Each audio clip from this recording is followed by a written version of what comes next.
Hello everyone, welcome back to the channel, I hope you're doing well. You've all been asking me for a review, driving video of the Kia Stinger that we have in stock. We had one not that long ago and it sold like overnight. And this one I promised I would do a review on it, which I haven't yet, I've been terrible. So I thought today, while we got the opportunity and the weather is nice, I will drive this car and let you know what I think of it, because I do absolutely love it. If you don't know what the Kia Stinger GT is, it is a saloon car with a 3.3 V6 turbo engine that produces, I think, 300 odd horsepower. You can kind of tell it's quite aggressive by the styling, the massive wheels, these kind of nostrils in the bonnet. And I think it's actually a really, really attractive looking car. Not only does it look great, it's actually built incredibly well, which you might not expect from a Kia, a Korean brand, and it's absolutely loaded with tech. This has probably one of the crispest and nicest looking heads-up display I have ever seen. There's a nice big panoramic roof, you've got leather interior, you've got heated seats, you get everything. It even plays a weird little tune when you start it up. I'm not necessarily a huge fan of that, but it does do it. Just even all the fixtures and fittings inside, all the vents and things inside just look really premium. I think they're an absolute no-brainer, and it's quite nice to have something that's a bit different than all the BMWs on the road, because this, to me, I'm probably going to catch some flack for saying it, feels like it's a 5 Series, but just a bit more nimble and possibly even a bit better put together. So I'm going to hop in it, drive back to the garage, and I'll let you know my thoughts on it.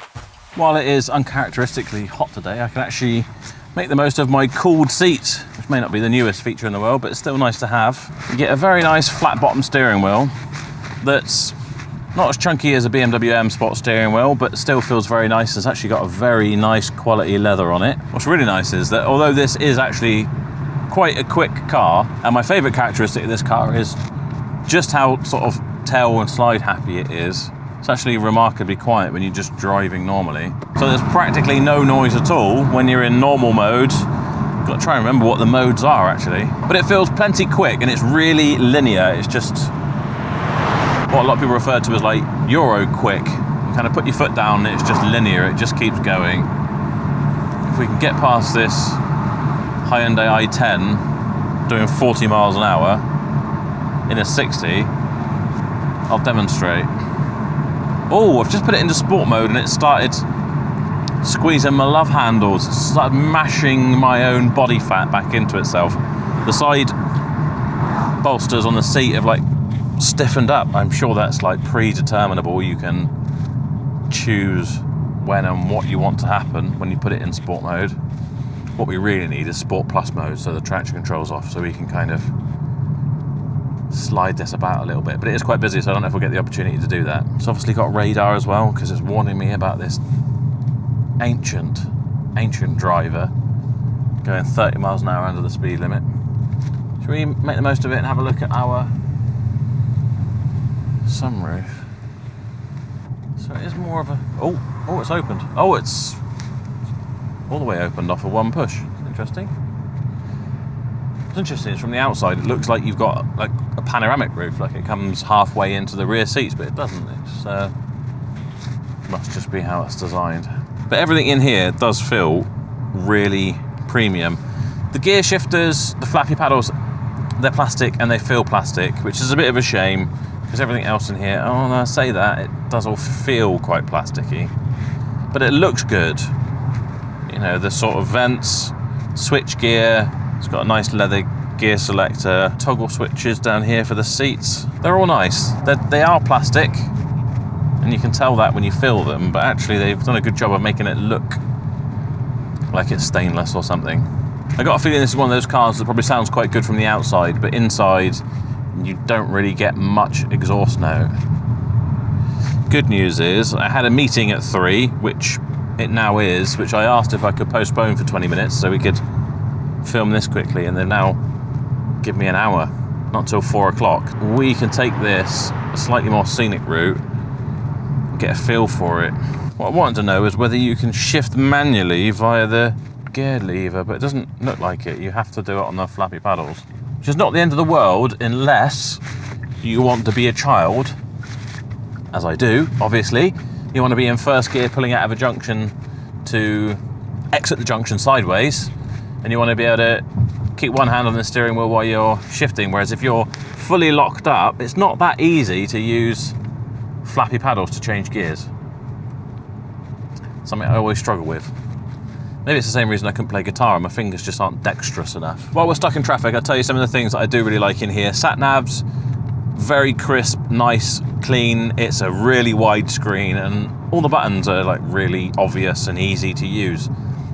I hate when you've got like a sat nav system. It's push button, there's menu upon menu.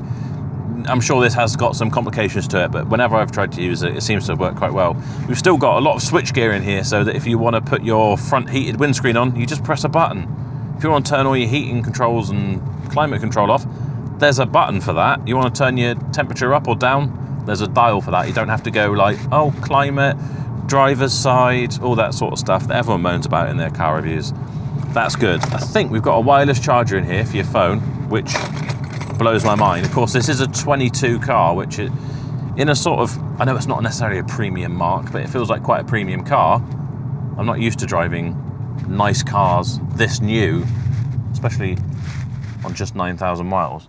So some of my favorite features feel quite futuristic, but probably been around for years in a Tesla, for example. Whereas if you indicate left, your left-hand blind spot camera is going to come on. That displays it on the screen for you, so that not only have you got your door mirror to look in, but you've also got a camera view as well, which shows you right down the side of the car. It's just clever. If you're rethinking about making a car and all these things you can do with the technology you got these days, it just makes sense. On top of that, road noise is minimal for the size of the wheels and how small the tyres are. The seats are really comfortable.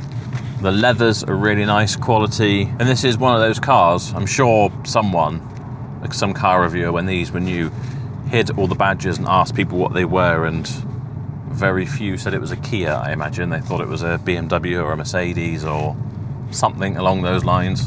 One thing I am experiencing, or was experiencing then, and would definitely turn off, God, if it was my car, is lane assistance. Because it's picking up things that aren't necessarily lines in the road. I don't know if you can see on camera. My hands are here so I can grab the wheel should I need to. It's correcting me as I go along. But it was picking up things that weren't necessarily white lines and correcting for me. It's warning me. Put your hands on the wheel. Fair enough. But that's fine. That's a good system if you're going down the road and you do start swaying over the line, you're not paying attention or whatever, which you should be.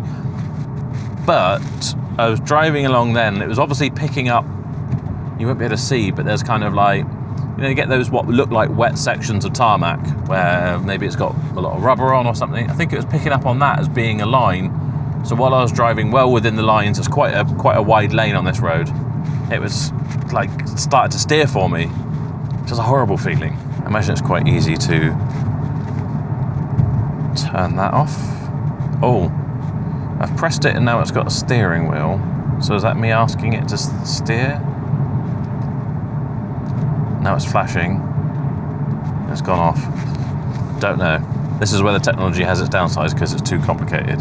Right, let's try Sports Plus.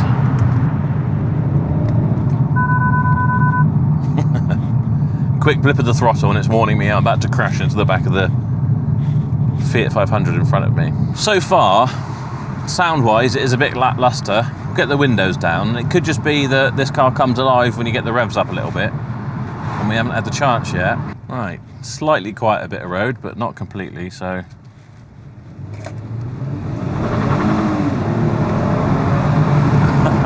I don't know how much that will show on camera, but even trying to take off in a straight line, it's squirming, but not a lot of noise, as you would have not heard. Guess that's the problem with all these post-2019 cars with so many filters in it. It just completely strangles the engine. And you don't get any really good noise from it unless you put an aftermarket exhaust on. So there we have it. That's probably about all I can tell you about this car, really. The roads are absolutely rammed because everyone's appeared because the sun's out, so I can't really demonstrate it too much. But I do absolutely love this car, and I think I would probably have this over an equivalent BMW just for the unique factor. It's nice to have something a bit different sometimes.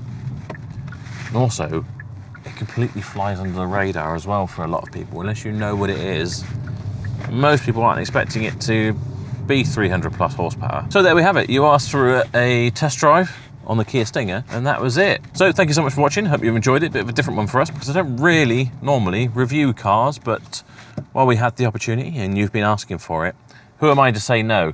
If you did enjoy it, make sure you give it a thumbs up. Don't forget to subscribe. Don't forget to check out our competitions. The Aston Martin is still running currently. You could win that for £2 if there's still tickets left. I don't know, they are going very quickly. Like the person who sold me this car, you are looking to sell yours, then please do head to carsportformore.com, enter your information, and I will try and give you the best price possible. That is it for this video. Thank you so much for watching. I'll see you in the next one. Bye-bye.